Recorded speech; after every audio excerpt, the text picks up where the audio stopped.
My husband got into graduate school at Ocean City Theater Academy, but the steep tuition stopped him in his tracks. So, I decided to secretly sell my family herb shop to raise the funds for his studies.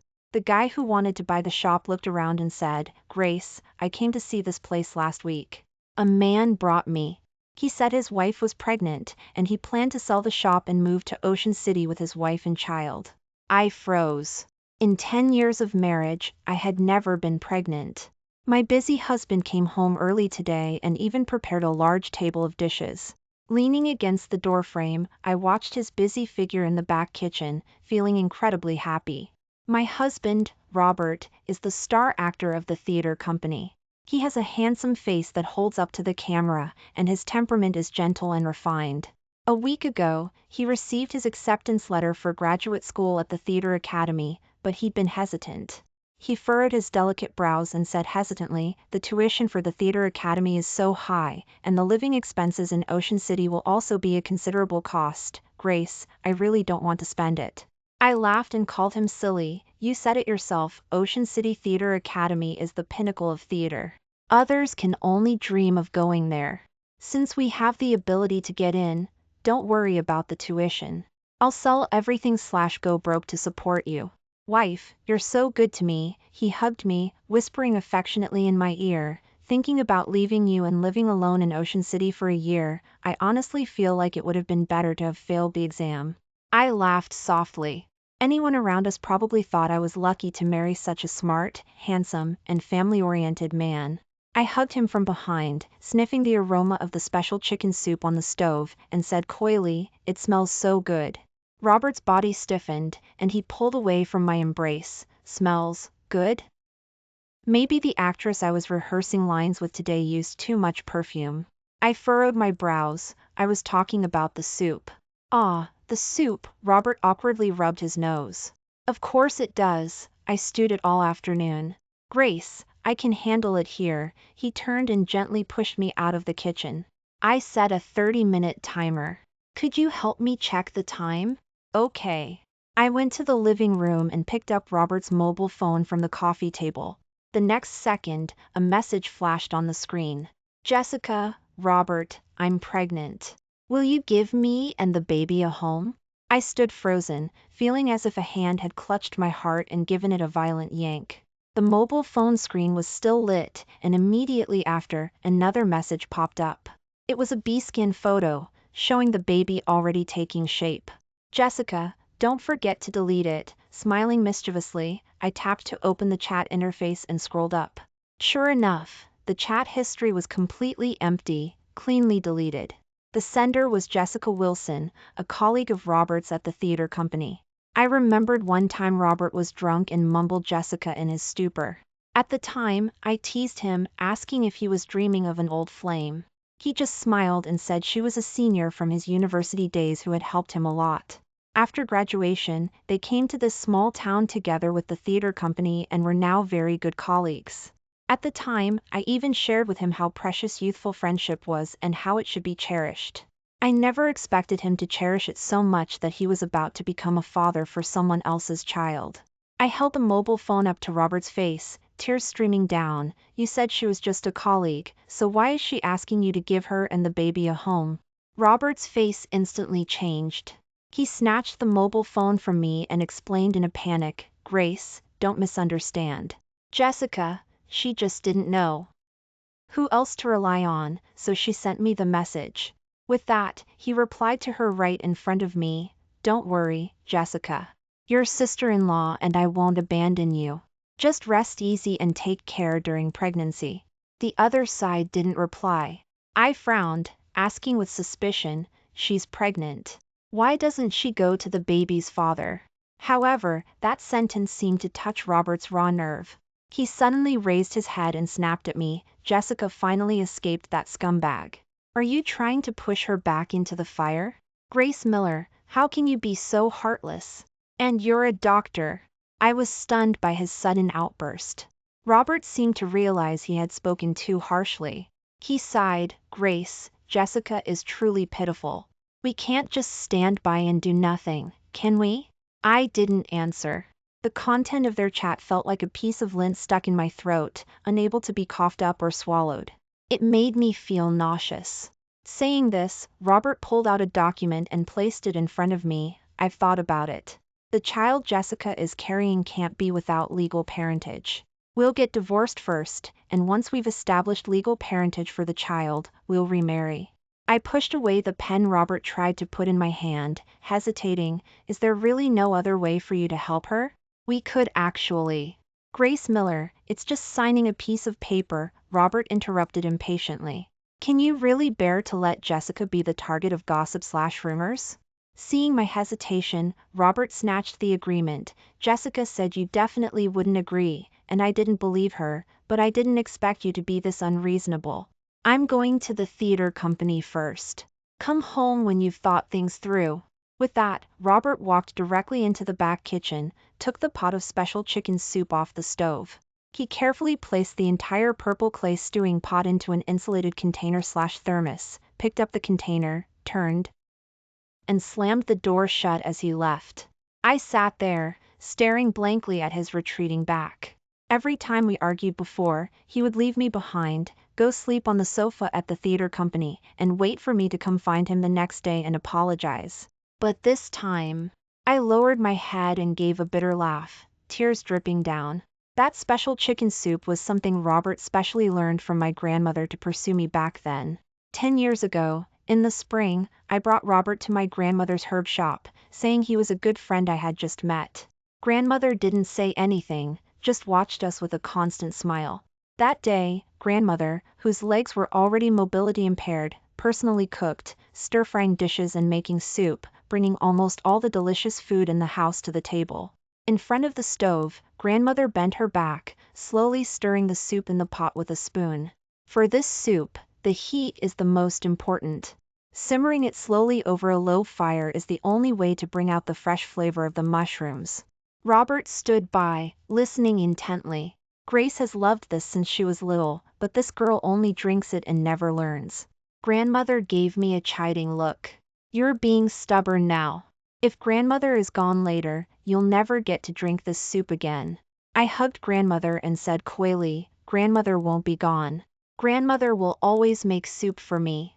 At this moment, Robert, who was standing nearby, looked up and said seriously, grandmother, please rest assured, I will take good care of Grace. Once I learn, I'll make it for you and Grace every day. Grandmother looked at him in surprise, the firelight from the stove making her eyes red. Child, from now on, I entrust our Grace to you. He had promised grandmother back then to be good to me for a lifetime. But now, perhaps remembering grandmother, my eyes suddenly became moist. Covering my face, tears still leaked through them. Why fingers? The room was empty. I curled up on the sofa, my eyes, already cried dry, aching and sore. Suddenly, my mobile phone notification sounded. I tapped it open, and a line of text appeared. Ms. Miller, are you really not going to reconsider my offer? A few days ago, as I was tending the counter of the herb shop, a well-dressed woman walked in. She said she was passing by the storefront and came in because the scent of herbs was different from ordinary herb shops. I started talking to her. She asked me a few questions about herbal medicine compatibility and medicinal properties. Although they weren't common herbs, I had heard my grandmother mention them, so I answered casually. Her eyes lit up as she looked at me, sizing me up. She said her name was Victoria, and she was also in the herb shop business, running several herb shops in Bay City. She wanted to develop them into a chain. She said, Ms. Miller, your skill in identifying and compounding herbs is truly rare. Are you interested in coming to Bay City to develop with me? I happen to need a knowledgeable and trustworthy partner. At the time, I smiled and politely declined, thank you for your kind offer, but my husband is going to study in Ocean City, and I plan to go with him. Ms. Victoria looked disgusted when she heard this. Go with him? What about yourself? What good can come from tying your future to a rotten man? I smiled and didn't answer. Really not reconsidering? Ms. Victoria sighed regretfully. It's such a waste to bury your skills like this. She gave me her messaging app contact info and said I could contact her anytime if I changed my mind. In the following days, she also sent me messages sporadically. But at the time, my heart was full of Robert and our future in Ocean City, so I refused her many times. It's just a pity that the man I gave my all to cherish never seemed to think about cherishing me. I stared at the line of text on my mobile phone screen for a long time. After a while, I replied, I agree. After I take care of the shop, I'll come to Bay City with you. After returning home, I started organizing the things grandmother had left behind. Various herbal medicines/herbs, herbalist's journal/ancient remedy texts, and the purple clay stewing pots for simmering herbs. Suddenly, I noticed that the purple clay pot grandmother loved most during her lifetime was missing. From childhood, grandmother had always used that purple clay stewing pot to make soup and boil herbs for me. I searched the entire house, afraid of missing any inconspicuous corner, but I couldn't find it anywhere. I suddenly remembered that the purple clay stewing pot Robert took with him when he left was that very one. I quickly sent him a message, asking him to return the purple clay stewing pot, but the message failed to send. That's when I realized Robert had blocked me. Sighing, I had no choice but to get up and head to Robert's theater company. The theater company was dimly lit, with only a few spotlights shining on the stage above. At a glance, Robert was standing in the center of the stage. He was wearing a moon-white traditional robe, his posture straight and tall, dressed like a scholar from the Republic of China era. He was facing a woman, speaking with deep affection. Sister, I've wronged you, but I couldn't help myself. The woman rehearsing lines with him was wearing a light blue cheongsam dress, with a pair of watery eyes filled with tears, on the verge of falling. Brother, are you saying you want to abandon me? Their gazes were intertwined, almost visibly pulling at each other. The next second, Robert pulled her tightly into his embrace. The director standing below the stage said to the person beside him, changing it like this makes it perfect. As soon as Ms. Wilson came on stage, Mr. Shin's acting was fully brought out. Just then, the woman on stage swept her gaze over me with her peripheral vision. There was a hint of almost imperceptible triumph in her eyes. I blinked. So, she was Jessica Wilson. After the rehearsal ended, Robert walked off the stage and came directly to me. He frowned.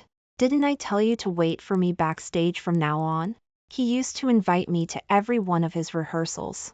He would reserve the best seat in the audience for me in advance. He would seriously ask for my opinion after the performance. I don't know when it changed, but now I was only allowed to wait for him backstage. I pursed my lips. I came to get that pot. Just then, the director walked over, smiling. What else would she come for? Of course, she's here for your celebration dinner. Right, sister-in-law? If sister-in-law hadn't sold the shop, how could Robert have gone to Ocean City? I froze. I had indeed said I would sell everything/go broke to support his studies, and I had indeed thought about selling the shop to accompany him to Ocean City. But I had never mentioned it to Robert. I looked at him questioningly. He looked away awkwardly, avoiding my gaze. Studied for a whole 10 years, and finally got in. As expected of my coach/mentor, Robert, you're amazing. Robert's young apprentice, Tom, rushed over, shouting excitedly, we're going out for barbecue. Robert's wife, you should come too. I shook my head, I won't go. Turning around, I looked at Robert and said calmly, Robert, give me back that purple clay stewing pot you brought. Robert was startled for a moment, seemingly not expecting me to have come for the pot. His eyes flickered, and he stammered, that pot. Grace, go home first. I'll bring it back to you when I return. As soon as he finished speaking, Tom came over and put an arm around my shoulder, saying enthusiastically, come on, Robert's wife. Let's go together. He grinned, showing 2 rows of neat white teeth. Robert's celebration dinner wouldn't be complete without you. The director also nodded in agreement. Exactly, sister-in-law is the real hero here. While I hesitated, Jessica Wilson, who had changed out of her costume, also walked over. She said with a smile, is Mr. Shin treating us tonight? Great! I was just craving grilled fish yesterday. The atmosphere around us froze for a moment. Tom was the first to speak. Jessica, we already agreed to go for barbecue. She tilted her head and blinked. But I want grilled fish. Tom said disapprovingly, Jessica, you're being too bossy. Jessica looked at Robert and said coyly, then let the person who's treating decide. Saying this, she gently placed her hand on her lower abdomen. Robert looked at Jessica and smiled knowingly. He said, let's go for grilled fish, listen to the ladies. The people around us groaned and complained, wow, that's so unfair. I've been wanting this barbecue for a week, and Ms. Wilson just changed it with one sentence. Mr. Shin really listens to Ms. Wilson the most. He's truly Ms. Wilson's fan. Tom scratched his head, adding awkwardly, but Robert's wife doesn't eat fish, right? The atmosphere froze again. Everyone's eyes darted between me and Robert. Tom seemed to suddenly remember something and whispered, I heard Robert say that before. An awkward expression flickered across Robert's face. He reached out to put an arm around my shoulder, but I slapped it away. At this moment, Jessica pouted, looking wronged, but I really want grilled fish. I don't know why, I was craving it so much last night that I cried. Saying this, she looked at Robert pitifully. Robert looked at me, then at Jessica, seemingly struggling for a moment. After a while, he said to me, Grace, you're trying to lose weight anyway, so maybe this time. I said expressionlessly, no need. Robert, I wasn't planning to go anyway. And I'm leaving soon. I hope you'll return my purple clay stewing pot quickly. Leaving? Robert paused for a moment, seemingly not processing it. Then, he nodded, all right, you go ahead. Go home and wait for me. I'll bring you back some barbecue after the meal is over. I couldn't be bothered to explain further, so I just said, I only want the pot, and turned to leave. Behind me, the director nudged Robert. Robert, is your sister-in-law angry? Why don't you apologize quickly and coax her back? Robert gave an indifferent smile. She's just throwing a tantrum. No need to coax her. She'll be fine by tomorrow. A chorus of murmurs and chuckles followed, praising Mr. Shin as truly skillful at managing his wife. After returning home, I continued packing my things. Suddenly, a strange messaging app friend request popped up. The profile picture was a black goat. For some reason, on a whim, I accepted it. A few seconds later, a video call request came through. I hesitated for a moment and answered. The screen showed the scene of Robert and his colleagues' dinner gathering/meal. The camera angle was discreet, but I immediately spotted Robert and Jessica Wilson sitting close together. In the noisy environment, Jessica leaned her head gently on Robert's shoulder and said coyly, Robert, what are you drinking? It smells so good. Without waiting for Robert to answer, she took the soup bowl in front of him and drank from the spot where he had just drunk. Under the ambiguous gaze of the people around them, Jessica stuck out her tongue playfully, wow, it's delicious. Sorry, Mr. Shin, I just couldn't resist. Robert looked at her dotingly and said softly, you need to supplement your health. Drink as much as you like. Jessica held the soup bowl and said coyly to Robert, but I think this soup is far worse than Sister Grace's cooking. Sister Grace is gentle and virtuous, unlike me, who only knows how to eat. Robert smiled gently and flicked her nose. You can have it all, little glutton. Jessica nestled against Robert's chest, rubbing his neck like a kitten. Do all you guys like virtuo? Us girls like Sister Grace? Robert scoffed lightly, of course not. She's only virtuous on the surface. You wouldn't believe it, our house is practically overflowing with her herbal medicines/herbs. There are strange smells everywhere. She spends all day by the stove, she's almost soaked in the smell. Jessica giggled, covering her mouth. Aw, then you still dare to touch her? Don't you find it disgusting? As they talked, their heads got closer and closer. The video was cut off at that moment. I threw the mobile phone away, my stomach churning again. Late at night, Robert returned. He handed me the agreement again. I picked up the pen. Before signing, I looked up at Robert calmly. Where's the pot? A flicker of panic crossed Robert's eyes, and he stammered, that. I forgot it at the theater company. Tomorrow, Grace, I'll definitely bring it back for you tomorrow. After speaking, he looked at me nervously, his Adam's apple bobbing. I gave a small laugh. He probably thought I would cry and make a scene, clinging to his clothes, refusing to let go, like before. begging him pathetically not to sacrifice our marriage. I lowered my head and signed my name with 2 swift strokes, without even looking. The shop was my premarital property, the house was Robert's premarital property. After so many years of marriage, the household savings had been spent by Robert on the theater company, and there was very little joint property to consider. I finished signing efficiently. Robert snatched the agreement and read it carefully, his gaze finally settling on my signature. He sighed in relief. "Grace, I'm sorry you've been put through this. After Jessica's baby is born, we'll remarry. I'll arrange a wedding ceremony for you. Haven't you been asking for one?" I looked up at Robert. Countless times, I had described my dream wedding to Robert. There would be red roses, a white wedding dress, and our closest friends. But he would just wave his hand impatiently. Why bother with all that pretense? It's just for show, a waste of money. And now, he was offering it to me as compensation, a handout. But, Robert, I don't even want you anymore. Why would I want a wedding that has lost all meaning? Robert seemed stunned by my calm reaction. He frowned, staring at me intensely, and said, "What's with that reaction?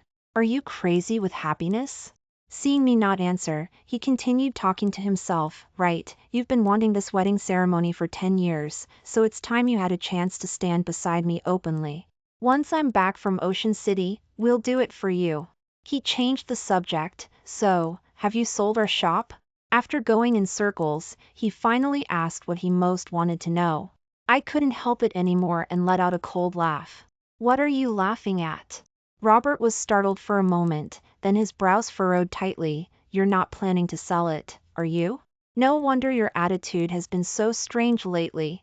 He took a few steps towards me, staring at me fiercely, his handsome face contorted with a hint of savagery. "Grace Miller, are you afraid I'll see the world outside and won't come back to this little town? You weren't planning to let me go to Ocean City from the start, were you?" I finally looked up, meeting his furious expression calmly, and said softly, "Robert, that shop was left to me by my grandmother. Whether I sell it or not has nothing to do with you." Robert's expression turned indignant for a moment, then he sneered, "Grace Miller, you really are selfish. Good thing I had a backup plan." He shook the agreement in his hand. "Let me tell you, if you don't sell the shop, you can forget about remarrying me forever." Maybe you should keep a few more backup plans. Either sell the shop, or leave this house, you decide. Leaving those words behind, Robert walked away with smug little steps. I sighed. The shop, of course, had to be sold. The next day, I brought the man who wanted to buy the shop to the premises. The guy looked around and said, "Grace, I came to see this place last week. A man brought me. He said his wife was pregnant, and he planned to sell the shop and move to Ocean City with his wife and child." I froze. In 10 years of marriage, I had never been pregnant. I took out my mobile phone and held up a photo of Robert and me to the man, asking if the person who came to see the place was this one. "Hey, that's him, all right," the guy said with certainty after just one look. He came with his wife that day. They both had heavy makeup on, looked like a pair of raccoons, so I remember it clearly. Hearing this, my heart sank. It must have been Robert. As a theater enthusiast, Robert spent years rehearsing plays at the theater company. The character's makeup seemed almost permanently on his face. He never took it off except when sleeping or showering. In this small town, you couldn't find another man like him. I looked down at the photo on my mobile phone. It was our formal wedding portrait taken 10 years ago when we got married. In the photo, Robert's skin was fair, and his hair reached his shoulders. His striking eyes looked at the camera with a smile. He was truly a man whose appearance could be described as beautiful. "Hey, that's not right." The guy leaned closer, his eyes darting between my face and the photo. "If that raccoon was his wife that day, then who are you?" "Me?" I shoved the photo closer to the guy's face, holding onto a sliver of hope. "He's my husband. I'm his wife." "Did you see wrong?" The guy scratched his head. "No, that's him." The 2 raccoons were holding hands, and they even kissed when I wasn't looking. They looked like a couple. "Hey, wait!" The guy seemed to realize something and suddenly clapped a hand over his mouth, his eyes blinking and glancing away. I lowered my head, my heart in a chaotic mess. When grandmother was still alive, she held Robert's hand and told him that after she was gone, he would be my only relative, and he must treat me well. He knelt by grandmother's sickbed and swore, "Grandmother, rest assured. I will treat Grace as my life. I will guard her and protect her for all eternity." But now, he had not only betrayed me but was also secretly trying to sell the culmination of grandmother's life's work behind my back, to promise a future to another woman. How could a heart change so quickly and become so ruthless? Seeing me stand there stunned, the guy stammered awkwardly, "No, no, Grace, don't overthink it. That was just me guessing. Maybe I saw wrong. Please don't take it to heart." I said, "It's okay, sir." What else did they say that day? The guy scratched his head, recalling, "They didn't say anything special. Just that guy, that man, said he wanted to sell this shop and take the mother and child to Ocean City to live. He also said that after the baby was born, he wanted to train him in theater, and that the three of them would perform together in the Ocean City Circus in the future." Acid rose in my stomach, and I said with a bitter smile, "You mean the theater company, right?" The guy slapped his head, "Right, theater company, that's the word. Hey, Grace, are you still selling the shop?" I nodded, "Yes, I am." The guy cheerfully signed the contract, without bargaining down the price at all. "Grace, don't worry. I plan to open a small supermarket/convenience store here. I'll put a sign right by the door that says, 'Painted like a pair of raccoons not allowed.'" Having sorted everything out, I bought a train ticket to Bay City on my mobile phone. I arranged with the guy that I would leave my luggage at the shop tonight, and first thing tomorrow morning, the shop would be his. The guy patted my shoulder, "Grace, take it easy. You can only truly live well after cutting away the rotten flesh." My heart warmed, and I thanked the guy with a SM. Then, I returned to the house Robert and I had once shared. I needed to ask one last time about the whereabouts of that purple clay stewing pot. Robert came back late again. Seeing me on the sofa, he sneered, "Didn't you leave? Why are you back?" I looked at him calmly, "Robert, I'm asking you one last time, where is the purple clay stewing pot my grandmother left me?" Robert paused, then said, "It's at the theater company. I've been busy with rehearsals these past few days and kept forgetting. Tomorrow, Grace, I'll definitely bring it back." I interrupted him, "I'm leaving tomorrow. Tell me where it is, and I'll go get it myself." Robert sighed. He knelt down beside me, looking tired. "Grace, stop making a fuss. I didn't really mean to drive you away. Our home is here, your shop is here, where else could you go?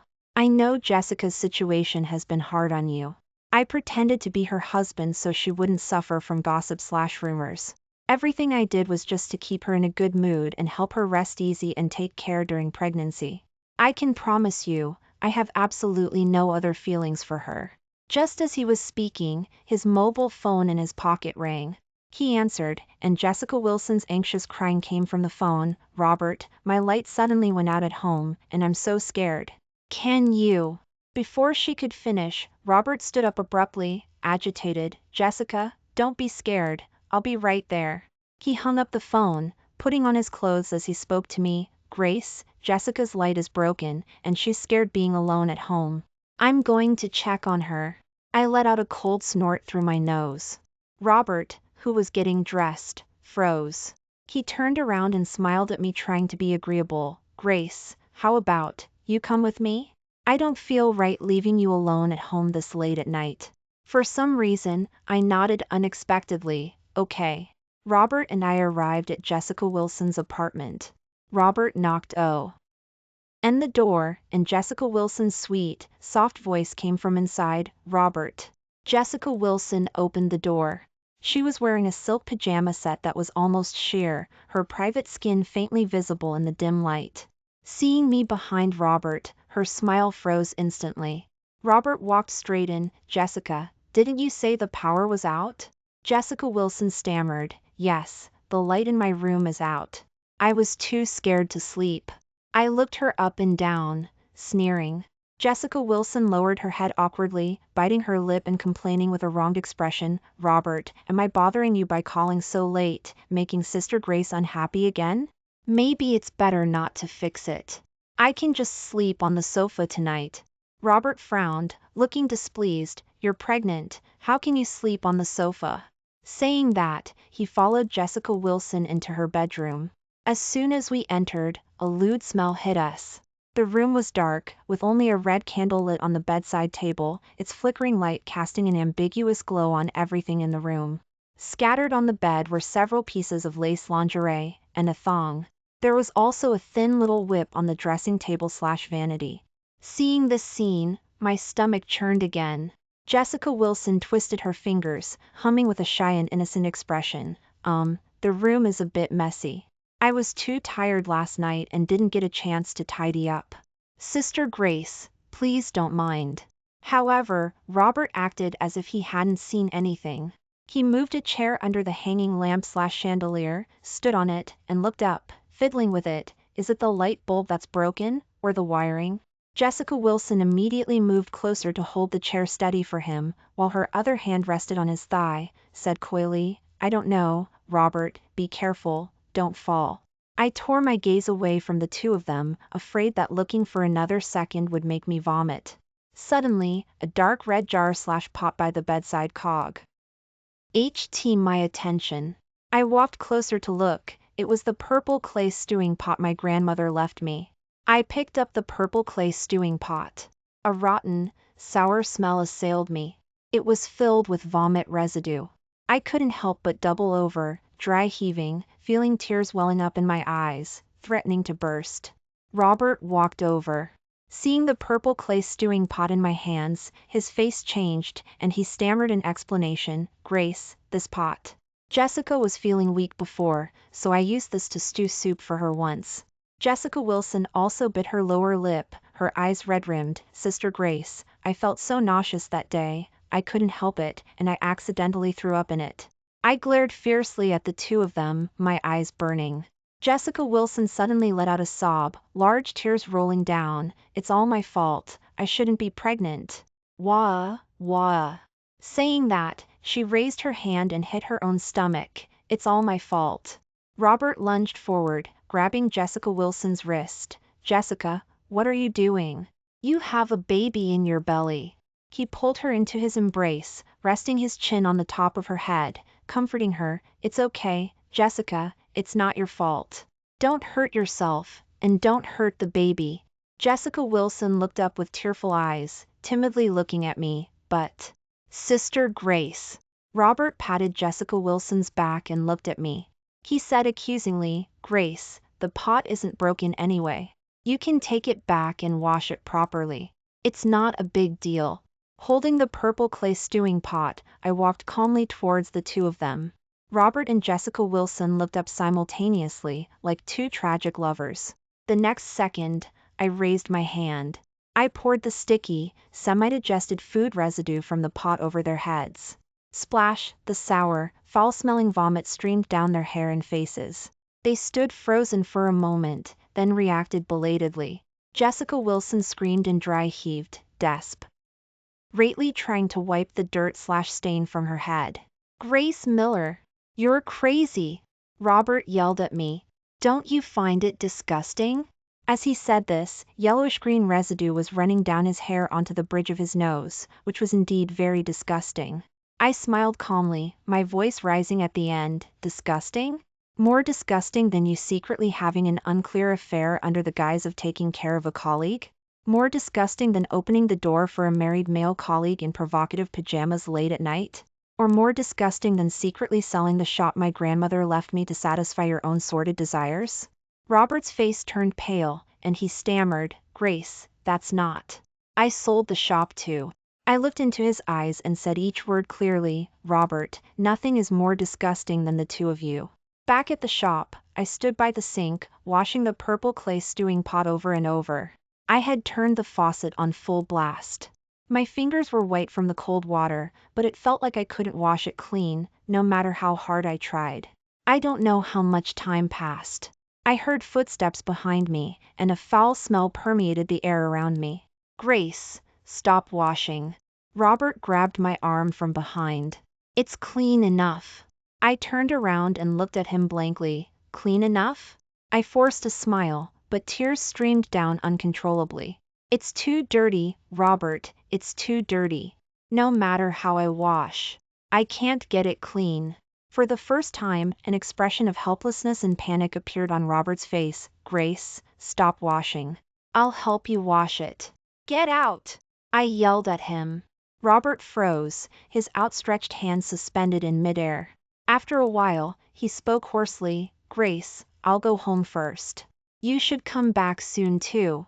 The next day, as dawn was just breaking, I wrapped the purple clay stewing pot in a clean towel and carefully placed it in the deepest part of my luggage, pressing it down with a few thick clothes.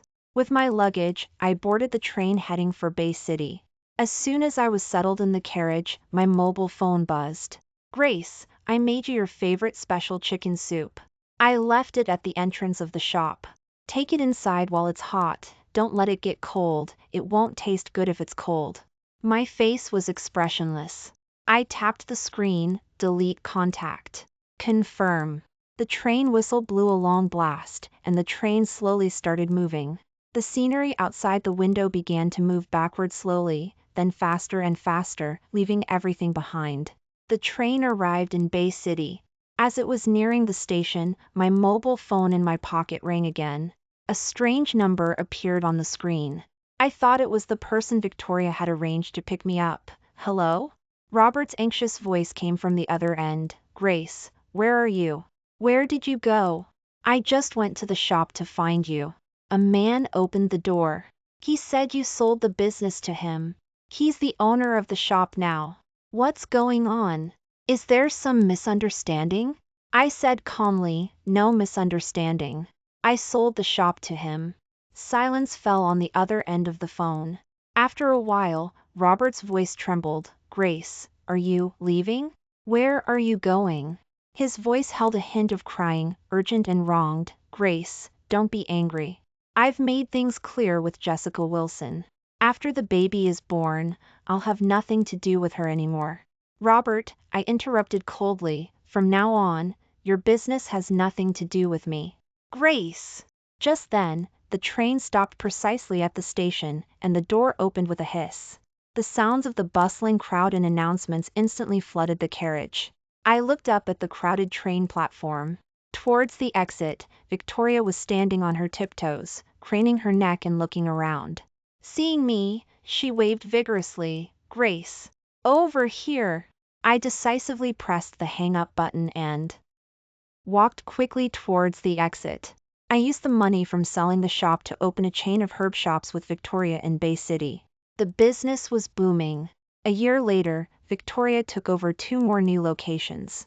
We were busy off our feet every day and had to hire a new batch of employees.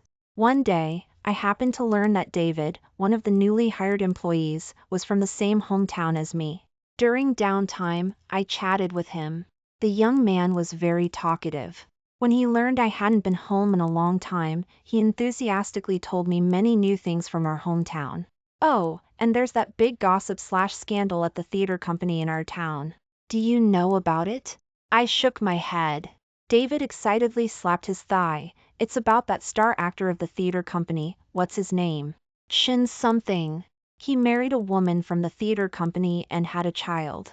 Then, not long after the child was born, the woman's ex-boyfriend showed up, saying he was the real father of the child. The man went straight to the company and said that guy named Chin seduced his wife and ran off with his son.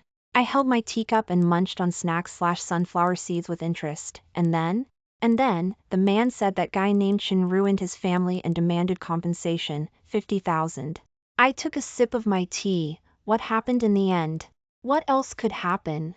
David spread his hands. The impact was too big, and everyone found out. The director of the theater company stepped in and said they would fire the guy named Chin. He had no choice but to sell his house and pay the money to the man. I sighed, trying hard to suppress the upward curve of my lips. How pitiful. It's not over yet, David said excitedly, slapping the table. That woman and her ex-boyfriend ran off the same night they got the money, abandoning the newborn baby. David exclaimed. Now, they say that guy named Shin is raising someone else's child alone. He lost his job, and he lost his house. TSK, how miserable. I wore an expression of sympathy on my face, but I was smiling inwardly. David, oh, right. I even saw him when I went home last year. During Chinese New Year, I took my nephew to the small supermarket/convenience store to buy candy, and I saw that guy named Shin walking with the child, but the shop owner pushed him right out. The shop owner even pointed at the sign/plaque at the entrance and asked him if he could read. Guess what the sign/plaque said? Right. A light bulb went off in my head, and I suddenly remembered something important I had wanted to do for a long time. I took out my mobile phone and typed in the words, painted like a pair of raccoons. Tap search. A monkey with golden black fur, a face like a white butt, and a high-bridged nose loaded onto the screen. Pfft. I couldn't hold back and burst out laughing along with David, who had leaned over. That night, after finishing the last of the accounts, I locked up the shop and walked towards home. As I approached my door, I saw a figure curled up on the doorstep from a distance. My steps faltered, and countless news stories of single women being targeted by perverts flashed through my mind. I was just about to turn and run when the person heard the movement, suddenly lifted their head, and a familiar face came into view. It was Robert. After not seeing him for several months, he was completely changed. Now, his cheeks were sunken, his eye sockets deep, and his chin was covered in sparse stubble. As I got closer, I smelled a faint odor of alcohol. Seeing me, his eyes suddenly turned red, and he spoke in a hoarse voice. Grace. Grace, he called again. How could you really not want me anymore? I clearly promised grandmother that I would protect you for a lifetime. I frowned slightly. Robert, bringing up grandmother only makes me dislike you more. Besides, we're over. Long ago. Don't say that, Lise, he struggled to stand up from the ground, saying with agitated expression, Grace, I know I was wrong. I've figured it out. Jessica Wilson was just a regret from my youth, and I mistakenly thought that was love. I pitied her, pitied the baby in her belly, but she was just using me. He rubbed his nose, saying nasally, the expensive herbal supplements you ordered arrived at the house. Before, those herbal medicines/herbs you piled up at home smelled awful, but the soup you made always smelled so good and tasted fresh. Grace, you're not home. I don't know how to store those herbal medicines/herbs. If you don't come back soon, they'll go bad. He whined and rambled on, like a child who had lost his toy. I interrupted him impatiently. Just throw them away. Robert, stop bothering me. It's really annoying. As soon as I finished speaking, he staggered towards me, his knees giving out, and he actually knelt down in front of me. I was startled and quickly stepped aside. Robert, what are you doing? If you're sick, go get help. Grace.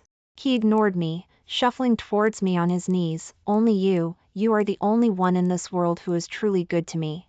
Give me another chance, let me cherish you properly, okay? I smiled softly. Robert, do you deserve it?